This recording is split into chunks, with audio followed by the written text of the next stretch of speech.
রাতে শুতে যাওয়ার আগে আমাকে প্রতিদিন যেসব কাজগুলো করতে হয় তার মধ্যে একটা হচ্ছে, আমি যদি ক্রিম মাখি ও কখনোই ক্রিম মাখে না, আর জোর জবরদস্তি করেই ওকে ক্রিমটা মাখিয়ে দিতে হয়। এই ধরনের ভিডিও অনেকদিনই করা হয়নি, মানে আমি এই ধরনের ভিডিও খুব একটা করি না দীপঙ্করকে নিয়ে, কারণ ও কাজের সূত্রে কখনোই তাড়াতাড়ি বাড়ি আসে না। আর ইদানিং ওর একটু কাজটা তাড়াতাড়ি শেষ হয়ে যাচ্ছে বলে খুব তাড়াতাড়ি বাড়ি চলে আসছে। সবকিছুর পরে আমাদের দুজনের একসঙ্গে সময় কাটানো প্রায় হয়ই না। এখন যেহেতু ওর কাজটা তাড়াতাড়ি শেষ হয়ে গেছে, আর তোমরা জানো যে আমাদের একটা নতুন গান আসছে, আর সেই গানের জন্য প্রচুর খাটাখাটনি করতে হচ্ছে, আর সেই জন্যই গানটার ভিডিও শুট করা কমপ্লিট হয়ে গেছে, সবকিছুই কমপ্লিট, শুধু এডিটিংটা করে পোস্ট করাই বাকি আছে। গানটা পোস্ট হয়ে গেলেই তোমরা সবাই দেখতে পারবে, আর কেমন হয়েছে অবশ্যই কমেন্টে জানিও। আর সত্যি কথা বলতে কি বলতো, স্বামী স্ত্রীর মধ্যে যদি বন্ডিংটা না থাকে কোনোদিনই কোনো কিছু সম্ভব না। আর একটা কথা, তোমাদের আমাদের দুজনকে একসঙ্গে দেখতে কার কার ভালো লাগে অবশ্যই কমেন্টে জানিও। অনেকেই হয়তো বলবে এত কিছুর পরে আবার আদিক্ষেতা, এত ভালোবাসা কোথায় ছিল?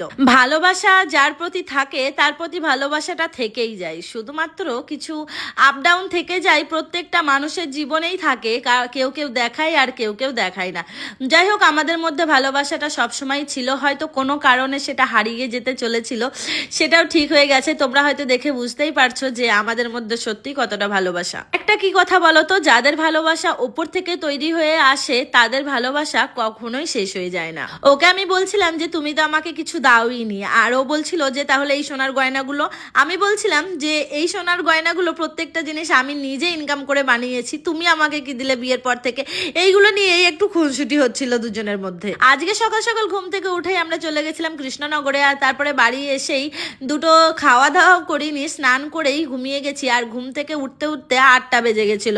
আর তারপরে আবার রাতের খাওয়া দাওয়া করে তাড়াতাড়ি প্রায় আমরা শুয়ে পড়েছিলাম। আর তোমরা হয়তো জানো যে আমার হাতে প্রচুর যন্ত্রণা করে, ফাইনালি জানতে পারলাম যে আমার স্পন্ডিলাইসিসের প্রবলেম আছে।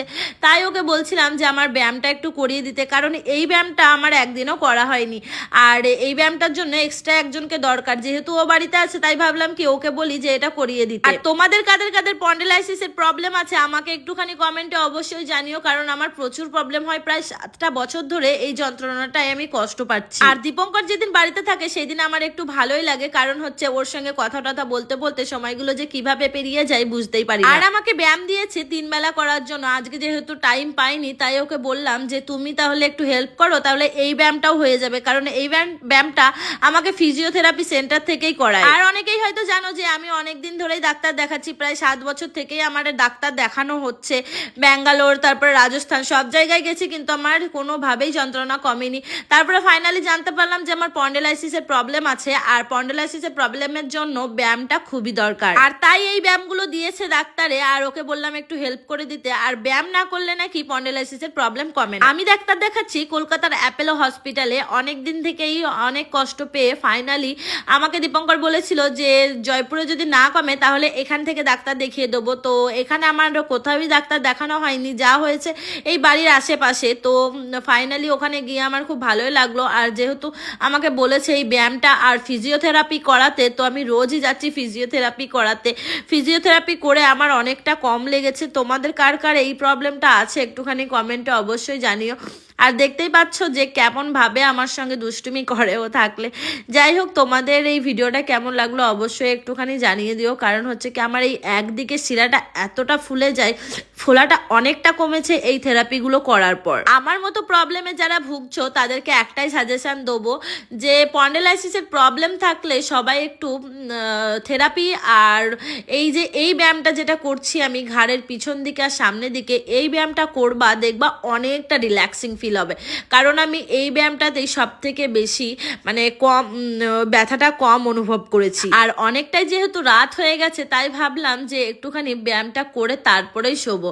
আর দেখতেই পাচ্ছ যে আমি কিভাবে ব্যায়ামগুলো করছি, আমার ভীষণ কষ্ট হয় ব্যায়ামগুলো করতে, কিন্তু ব্যায়ামটা করার পরে খুব রিল্যাক্সিং লাগে। যাই হোক, সবাইকে গুড নাইট জানিয়ে আবার একটা নতুন দিনের অপেক্ষায় থাকা হলো, কারণ আজকে দিনটা শেষ হয়ে গেল, আর এই ভিডিওটা হচ্ছে গতকালকের, আজকের না।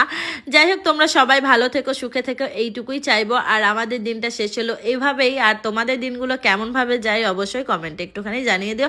আর ভালো থেকো সবাই, অনেক অনেক ভালোবাসা রইলো তোমাদেরকে, আর শুভরাত্রি সবাইকে, গুড নাইট।